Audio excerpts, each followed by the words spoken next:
Good morning, all, and thank you for the opportunity that has been afforded to me. I work with Interpol. I am on secondment there.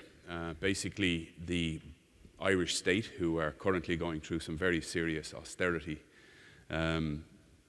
program, and are a member of the Troika, the IWF, European Central Bank, and et cetera, pay for me to work for Interpol. So I work full-time for them, but I am still a serving member of An Garda Síochána. Is there anyone Irish here in the room? No? Oh yeah, down the back.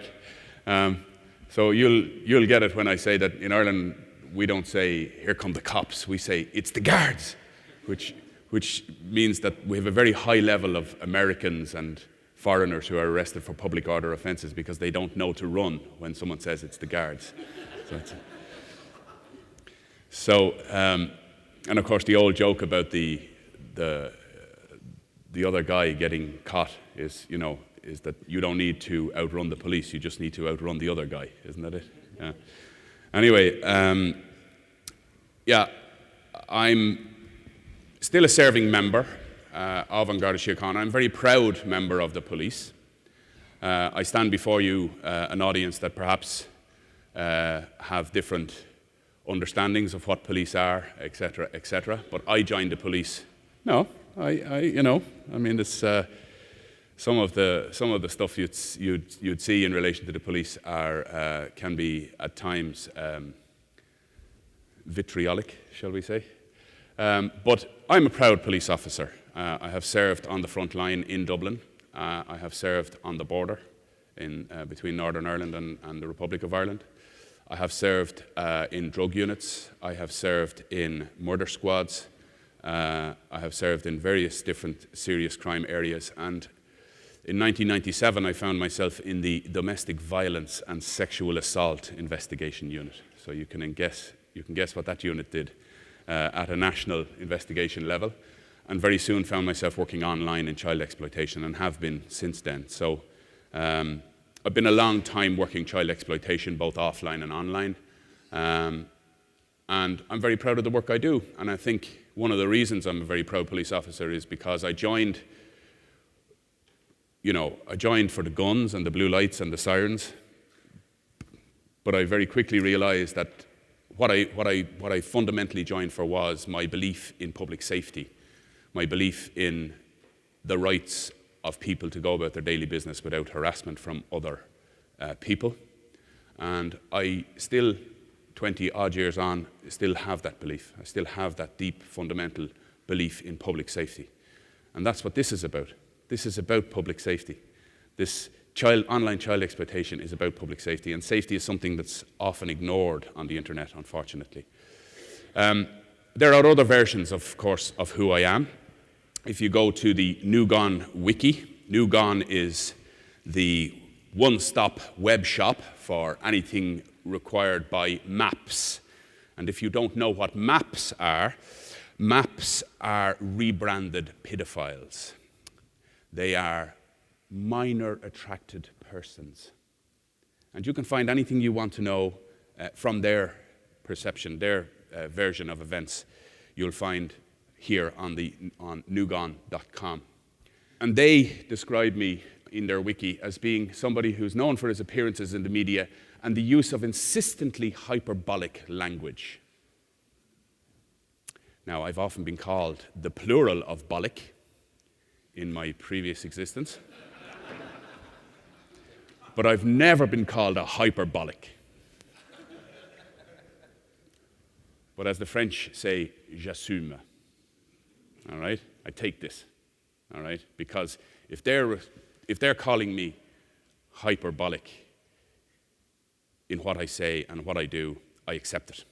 I accept it, and I stand proudly before you as somebody who understands the internet, your community,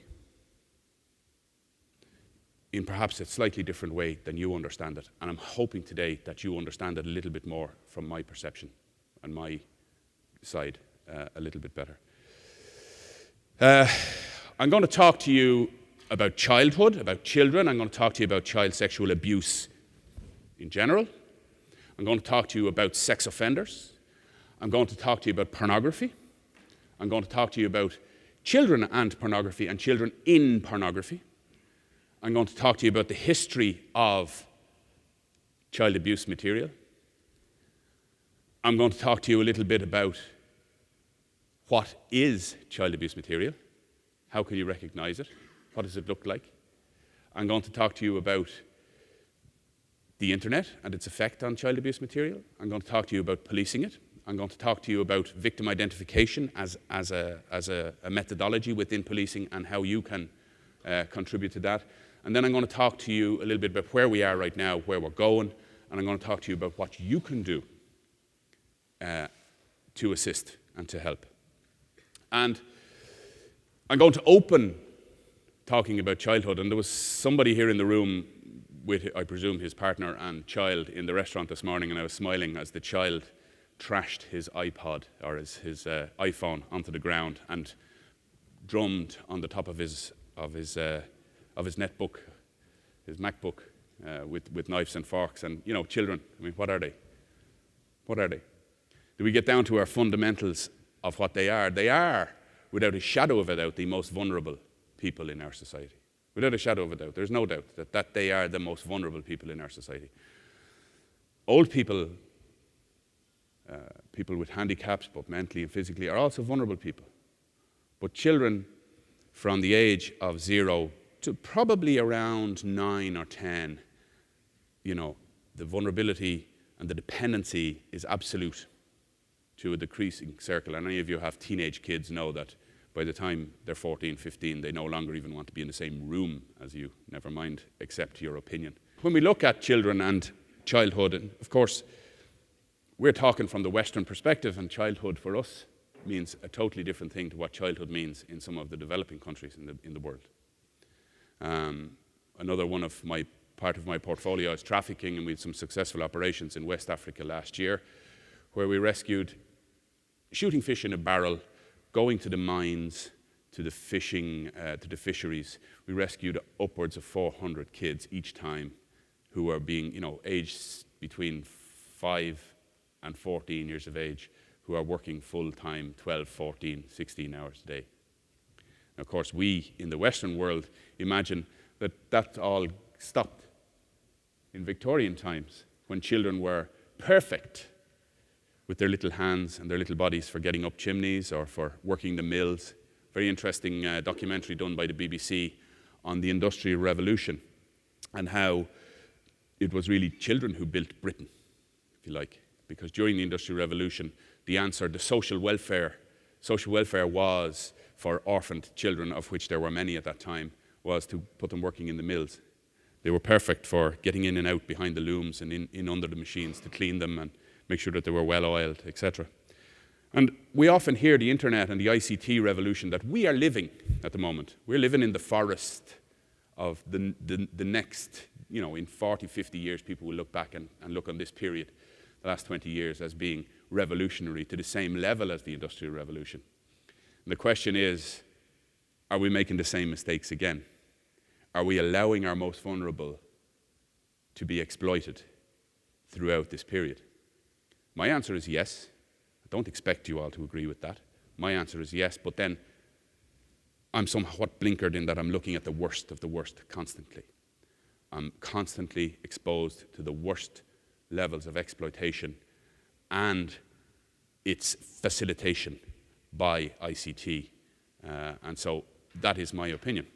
It is also, or tends to be, the opinion a couple of weeks ago of the Children's Commissioner for England, Maggie-Atkinson, and there's an ongoing debate about children's exposure, not only to pornography, but also to gore porn, extreme violence, those type of, you know, the way we've moved into a media society with video and sound, and, you know, it's full-on, hard, high-definition violence and pornography, and what effect this is having on our children. It's an ongoing debate.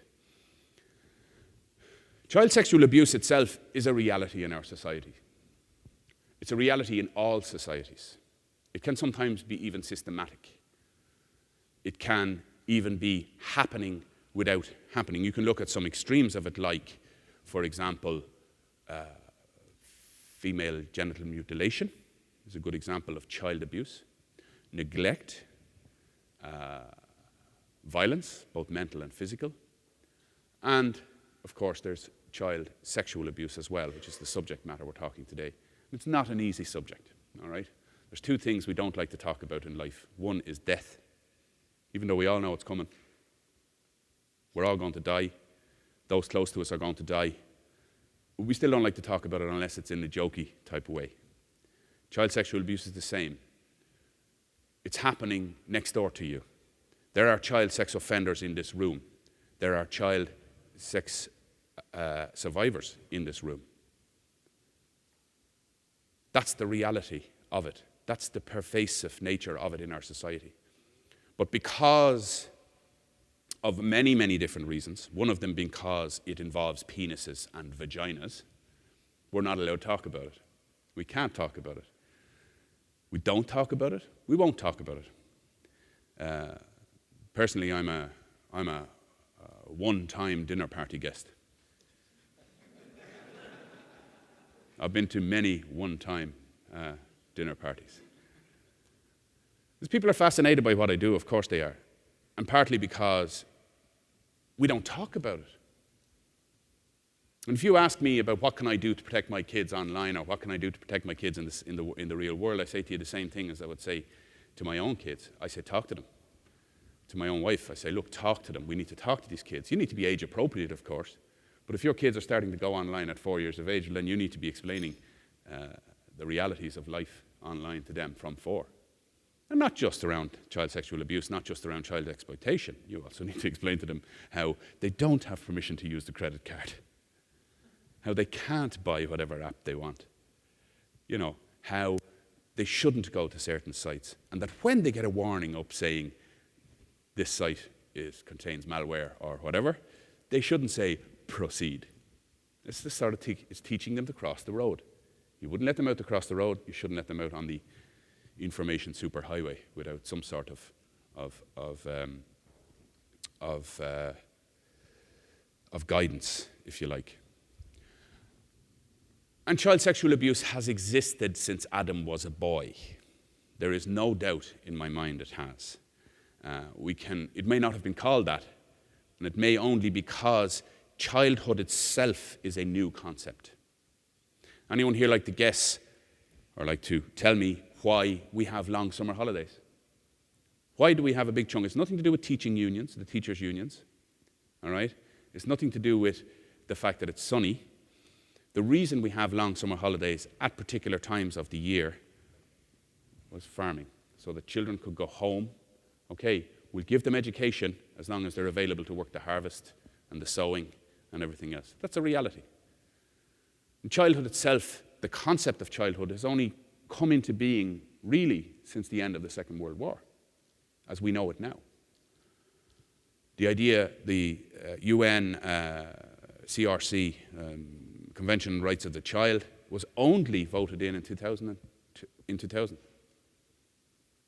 It hasn't even been ratified by every country. And it's all about the right to education, the right to life, the right to food and shelter, the basics, basic human rights for children. And all countries should have them in place. So it's not surprising that in that environment, child sexual abuse takes place. The figures are quite scary, actually.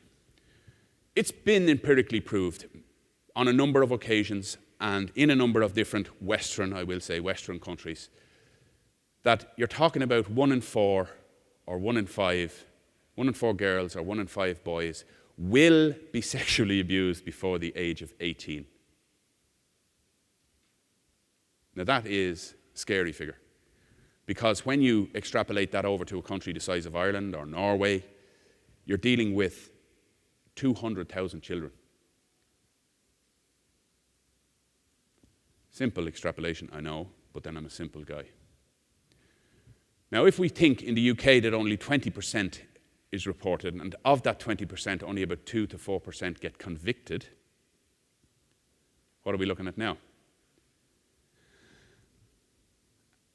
And in that time scale, you'll have 118,000 convictions for child sexual abuse. You can see that it's a big issue. Humming away in the background, humming away in the underground. Or at least it was until quite recently. And not all victims are vulnerable. Not all victims are, feral children running around the lower socioeconomic housing estates on the outskirts of our cities. They're not. In fact, the contrary. And I'll show later on how the reality and the fact is that 86%, I would argue 96% of child sexual abuse takes place within the home or within the immediate family circle. And I'll show you why in a second. So this idea of the guy with the long trench coat and the hat and the sunglasses on hanging around the playground is bullshit. It doesn't exist.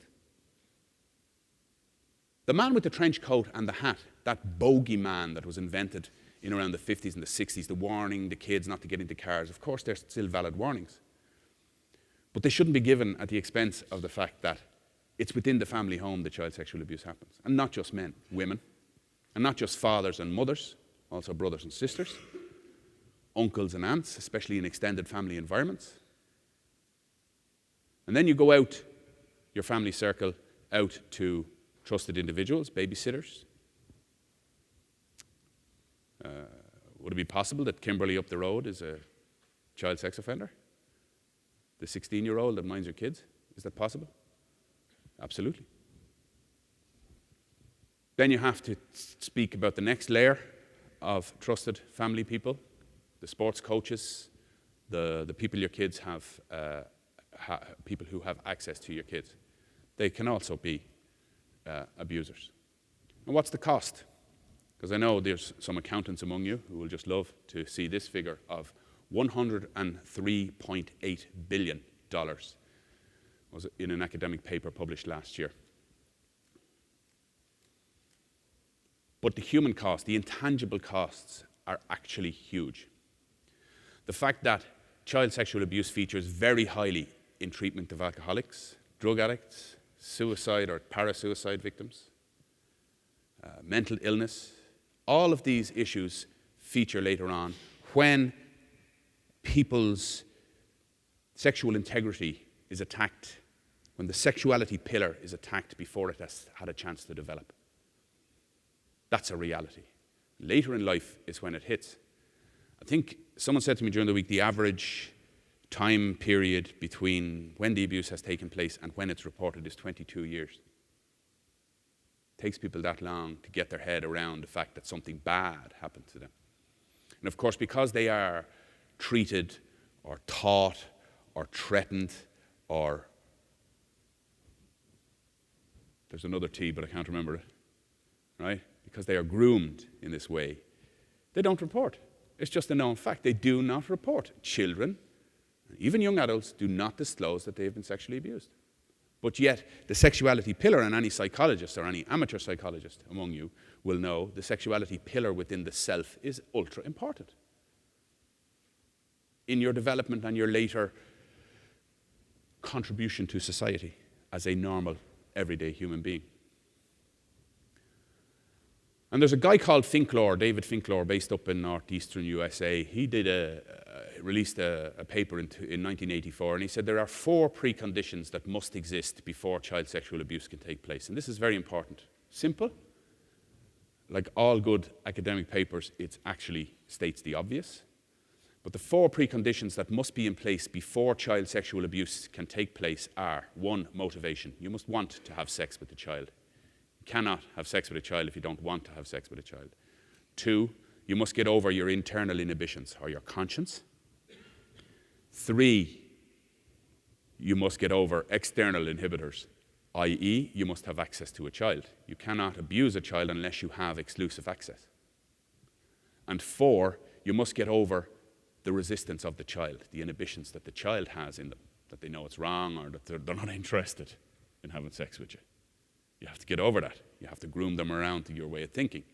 You have to use visual aids and and other methods of teaching or threatening or grooming. And one of the ongoing trends we're seeing now in the grooming area is the smartphone. And the fact that a child will have, somebody has exclusive access to the child through the smartphone, encourages them to maybe show the breasts online or show their bare skin.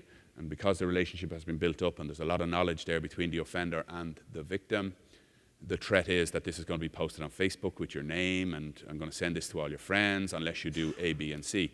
And that the fear and the natural risk-taking of teenagers suddenly becomes a huge problem, because now they're caught and they're blackmailed.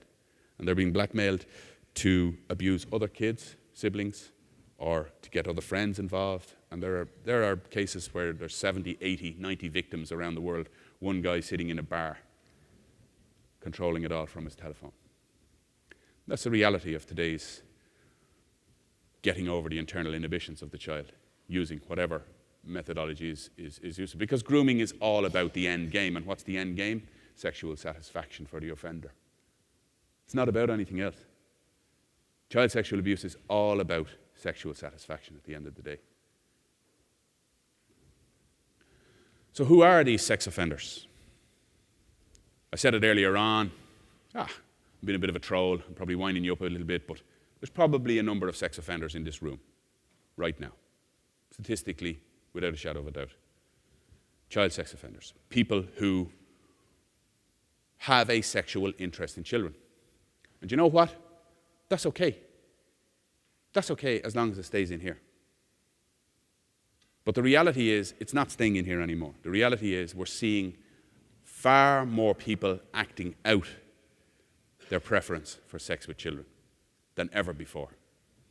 There's only one cause, I'm not saying cause, there's only one reason for that, and that is the more open society that we now live in and the connectivity and facilitation as provided by ICT. This is a simple typology by a guy called Kenneth Lanning, an ex-FBI behavioral psychologist. And he splits child sex offenders into three levels. He calls them preferential, situational, or other. The preferential is the pedophile. And one of the problems with language is everyone's a pedo, right? You get caught with child abuse material, you're a pedo. You rape a child, you're a pedo. You know, the reality is that to be a pedophile, you must be a preferential person, somebody who has who cannot get off on anything else except sex with children. And their whole sexuality revolves around sex with children. Generally, they don't get married, they live only for sex with children. That's the preferential sex offender. The vast majority of sex offenders, now the preferential sex offender is more dangerous because if they do start to act out, they tend to have multiple victims over their lifetimes. The situational offender, on the other hand, is the guy who just does it because he finds himself in the position where he can. And if he wasn't having sex with an 89-year-old woman, he'd be having sex with an 8-year-old girl. That's the situational one. Or there's many, many other reasons. And I could talk to you all day about the psychology of it.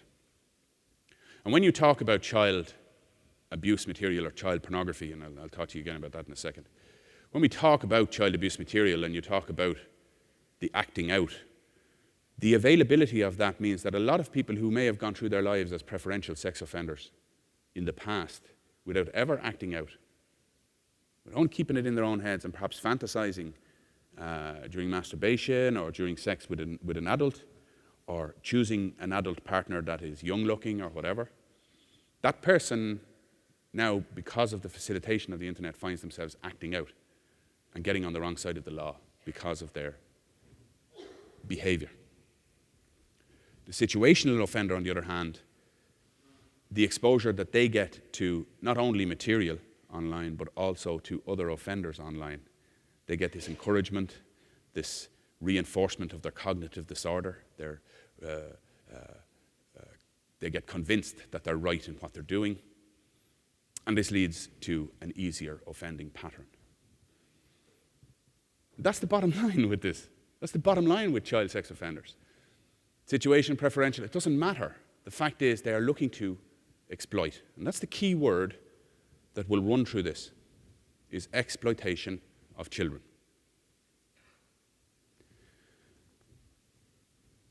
What's pornography? What is it? The Oxford English Dictionary will tell us that it is material that's designed to arouse. Brilliant.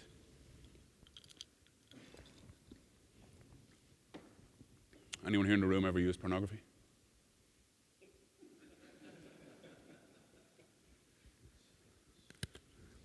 It's got penises and vaginas in it, so we don't want to talk about it. And we certainly don't want to put our hands up in a room full of people and say, I use pornography. I do. I have no problem with it. I'm a normal, everyday, heterosexual male with normal needs and wants. Or should I pronounce that? Wants. Of course. And it's funny when we talk about it in this environment and we make a joke about it. Of course it is. But pornography itself is a funny phenomenon within our society. And we can look at it in a strange way. We can look at it, all of us in this room, there's actually a very good spread of generation in this room. There's some kids here who look about 12. There's some old farts with their moustaches and their beards and their bald heads. Sorry. And there's young people like me in between.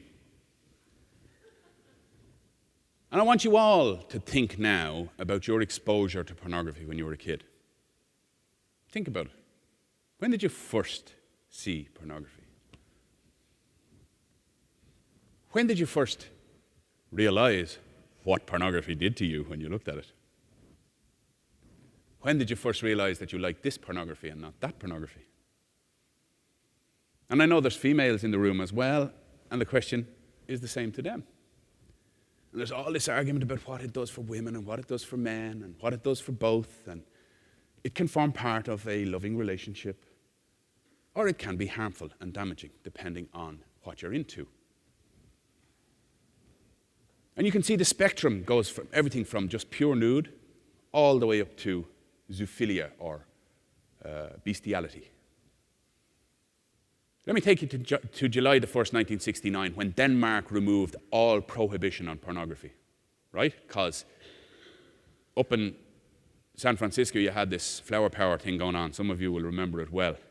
From a policing perspective, I reckon they weren't beaten hard enough. But anyway, that's another story. But this flower power thing spread across. You had the whole, it's a post-war thing. It's a very, very clear sociological change and shift in society's thinking.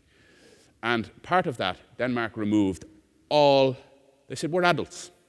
We can deal with this. We don't need the state to tell us what we can masturbate off to and not. Okay? The state will not control what's inside my underpants.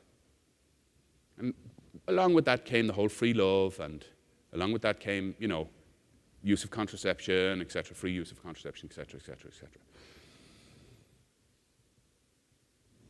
2 years later, Manhattan newsstands are so crowded with displays of call girl, gay party, ball and desire, and sex toys that the New York Times is being sold from under the counter.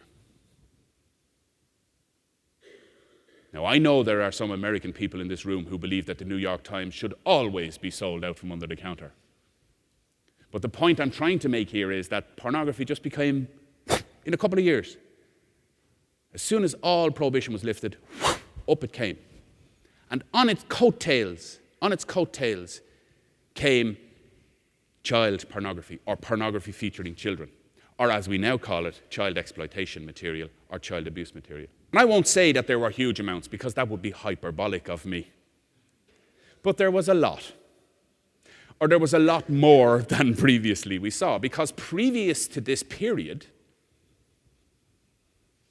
you had pictures being taken during abuse which were then shared with like-minded individuals. But it was hard to share them. You had to share them by post. You had to walk them to somebody's house. You had to travel to buy it. Even at this period when these magazines were freely available in shops, if you were an Irish paedophile where the Catholic Church had the country tightly held, and there was no such thing as sex or anything, children appeared out from under heads of cabbage at regular intervals, you had to travel. Say you had to leave Ireland, go to Amsterdam to buy a magazine. Then you had to sneak that magazine back through customs. Then you had to have somewhere to hide it at home. I could talk to you all day about it. But the reality is, it was very hard to do. But there was a huge amount of it available. And just read the first paragraph there. Just read the second. You're talking about, there you go, showing off their genitals in the gynecological, I have problems with that word as well, gynecological style popularized by Penthouse and Playboy. That's 1977, and you can buy it in the sex shops.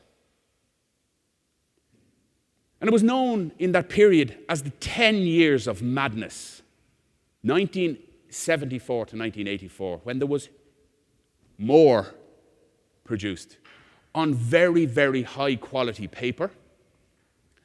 There was a lot of it produced in Western Europe especially, but also in the US. And that 10 years of madness led to some really ridiculous situations when we look back now. And it also led to debates in the Dutch Parliament that took over 18 months trying to decide whether it was a civil liberties issue that people could possess this material, or whether it was a child protection issue. Does that sound familiar to anybody in the room? Good man. Yeah. But it's also the debate that we're having right now. We're still having that debate. There are people in this room who believe, like Mr. Fakreen from the Piracy Party, what's his name? Falkreen? No? Who's the founder of the Pirate Party in Northern Europe, who believes that it should not be illegal to possess any file. It should not be illegal to possess information, including child abuse material. And that privacy issue went on, but times change, and there was a big push from the States to kind of change this situation where there was huge amounts of European child abuse material being imported into the States. And don't panic, anyone here who's big into privacy, don't panic, it's not that 1984, it's a different 1984. Yeah. In 1984, the Dutch Parliament passed a law making it illegal to have children in pornography. 1984. They were one of the first countries. Denmark followed not long after it. And everything was great. Everything was so great that we were able to say, or at least the FBI, who consider themselves to speak on behalf of all law enforcement, were able to say, oh God, was that unfair? Oh, sorry, Mr. Director, the FBI. An FBI officer or maybe a US postal officer came out and said that child pornography is no longer a big issue. We've driven it so far on the ground, we don't have to worry about it anymore. Yes, we didn't have to worry about it anymore, did we? Now, this really scientific graph that I've drawn here, using Microsoft Word, and the lines, is just to give you an idea of the trend, all right? Please do not, like a certain individual, challenge me about my empirical documentation for this graph. No, I drew this in the hotel bedroom using Microsoft Word and my mouse, okay? But what I'm trying to show you is the first child abuse material was produced in 1826. Why? That's right. The camera was invented in 1826. Prior to that, children were painted. And as long as they had wings, it was okay. You could have them naked as long. Little cherubs. All right? And when the pioneer photographers started to photograph children, they also had wings, so they had to go and get wings made for them so that they could photograph them in the same style. That didn't last too long. And there are child abuse and child abuse material going right back to Victorian times. We can find it. But of course, it wasn't known as child then because the notion of child didn't exist then, if you understand the context. We had the 10 years of madness when there was a huge increase in material available. Good quality material, because there was always a certain level of it. The real aficionados would always be exchanging it among themselves. It's fascinating to read letters and stuff that they send to each other. Then we had a leveling off until about 1996.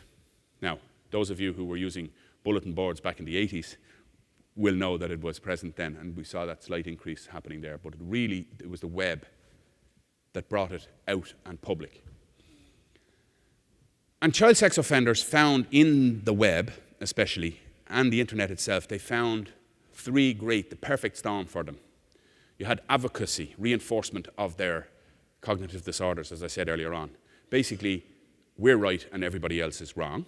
Go to nambla.org to read all about it, or the New Gone guys, they also, the minor attracted persons who frequent that site will also tell you that there's no problem.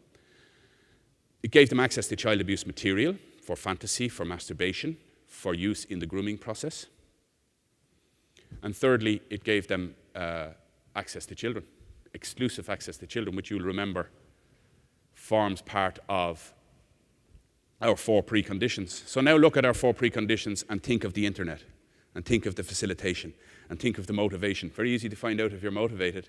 Go on to alt.sex.stories.ast. Go on to that news group that's been in existence since 1980, and you'll find plenty of stories there that will tell you whether or not you have the motivation. Plenty of text files which enjoy First Amendment protection in the United States of America, all about everything from raping and murdering children back up to the whole boy love thing where we don't want sex, we just want to sleep in the same bed as them, like Michael Jackson used to do. He just used to sleep in the same bed as these kids. There was no sex or anything involved. He's dead now anyway, so I can't libel him. The internal inhibitions, conscience, how easy it is to get over that conscience if you have access to this material, if you're masturbating to it, you're fantasizing about it, you're feeling good. How easy is it? Joe Sullivan, who worked in treatment and now does behavioral analysis of these offenders, talks about the spiral of abuse, how the wall just crumbles further and further every time you masturbate and you feel good. You knock another layer off the wall. Access to children. I don't have to tell you about access to children, about how everything from your PSP to your fridge is connected to the internet. I don't have to tell you about access to children. And the internal inhibitions of the child. In the old days, you'd have to expose yourself to the child and to the child's family in order to get access to the child. Now you can have that exclusive access directly to the child's bedroom. You don't need to expose yourself until just when you want to actually abuse the child. Or you can abuse them live streaming, which is so much better. Get them to do stuff to themselves. It's still abuse. There's still absolutely no, it's still abuse at the end of the day. There's no consent involved here. You're being, you're a predator. You're preying on this child. You're exploiting this child. Remember that word? So I'm just, this is how we see them. CAM offenders now. These are the child abuse material offenders. The people who possess and distribute child abuse material, not the producers. The producer, there's a possibility that there's a producer in this room. Producers can be anywhere. But that previous slide talks about where do you find CAM on the internet? You find it on the web? Yep. Do you find it peer-to-peer? Yep. Do you find it in IRC? Yep. Name the service, and you find it. If you have a network, you've got it. Okay, that's the reality. If you have a network, you have CAM on it. And I have a USB sign up there on that. Why? Because there's a company who work exclusively in this area, providing solutions to people companies who want to put it across their own networks. They want to protect their own networks from this material. And they have had some installations in some very, very, very, very big clients. And the figures coming back are 1 in 1,000. Employees are using your LAN to look at this material. And I have the USB key because it appears that the MO of these people is that they're home at night with missus and children and everything else. They download material either in the background or during the day, whatever. They bring it on their USB key to the privacy of their office, where they plug it into your network, and they look at it. And probably masturbate off in their office. Those of you who are hosting have definitely got it. Those of you who are allowing user-generated content onto your network have definitely got it. In fact, these online sex offenders will use any service. And I've seen it coming. I've seen Microsoft run into problems with it where they have to pay abuse staff. Don't forget, this touches the bottom line. All right? These people are not profit-making. The people who are dealing with abuse on the network, they're not profit-making. So they've had to up their staff. I've seen the same thing happening at Google. I've seen the same thing happening at Facebook. Facebook's response has been very good. I've seen it happening recently in Twitter. Twitter, who went to market and for the first 4 years of its existence had 1 staff member for abuse. They're currently recruiting. I think they've 5 or 7 now. Now, they are recruiting. In fairness to them, they are responding to it. They are doing their best. But what is it about tech companies that they can't learn from each other's stupidity? What is it that they can learn about how they can stand on the shoulders of their competitor and make money, but they can't stand on the shoulders of competitors and build in safety from the very start? And the reality was, no matter what service it is, it will be abused. So what are we doing about it in law enforcement? We're talking about possession and distribution. You can argue with me whether it's breaking the law or not. There's laws there now for possession, distribution. And production has always been there because it's always been illegal to abuse children. Okay? So the production of it is just an aggravating factor. But victim identification is the new stream that law enforcement are following. Victim identification by being victim-centric around these investigations. So regardless of what investigation you are doing, you include a parallel stream of investigation. In a child sexual exploitation, you include victim identification. In other words, what is it? It's simple discipline by applying simple policing methodologies to the material to try and identify the victim. And as I've already told you, when you identify the victim, in 86 to 90% of the cases, you will identify the offender because it'll be papa or mama or brother or sister. But it's, you know, so trying to get the police to think about victims, which is all soft and fuzzy and furry and it doesn't have blue lights and you can't pull your gun, is hard. It's hard. You can't even gas them. I mean, come on. You should be allowed to gas anybody, shouldn't you? And what happens is there are victim identification specialists working in all your countries, in all Western European countries, in the US, in Canada, in Australia, New Zealand, in Japan, Korea now. We're starting to get more and more take-up of this policing discipline. And they feed it all into a central database that we manage at Interpol. And all of the material that's seized, that's found online, is fed into that system. And then people like you can find material as well as part of your daily working life. And you too can feed it into the system because we're connected with the hotlines in your countries. And their parent company called InHope, who are also represented here today. And they feed it into our systems as well, via the victim identification people in their countries, or if it's a particularly nasty one and they have a feeling that it's really, they can contact us directly and we deal with them directly. To do what? To identify the person in the pictures. Now here's some figures for you, just very quickly, just to give you an idea of what we're dealing with. Now unfortunately we're too busy to count, so I don't know how many pictures we have in the database. But I know how many victims we have, because we're victim-centric. So really I don't care how many pictures I have, and I don't care how many movies I have. And don't forget, a movie can be 100,000 pictures at the end of the day. And we have a content-based retrieval system that allows us to match pictures to each other. And it allows us to say whether or not this work has been done previously or not.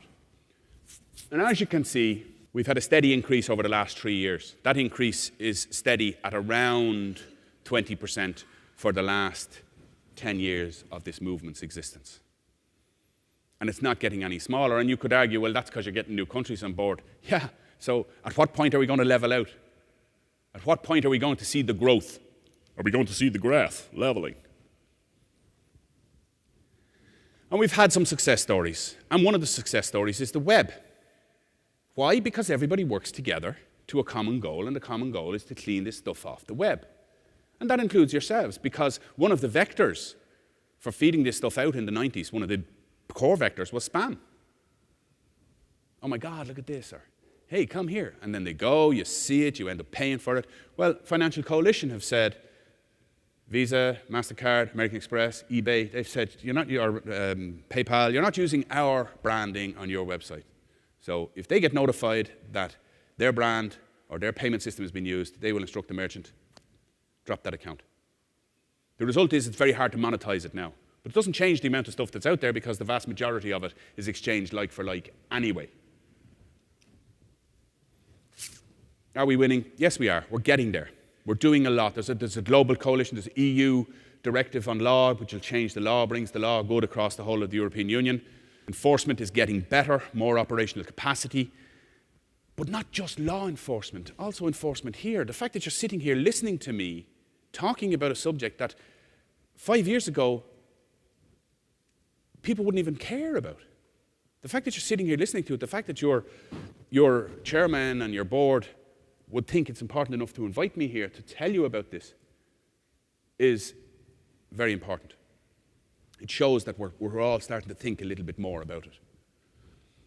What can you do about it in your companies? What can you do about it in your businesses?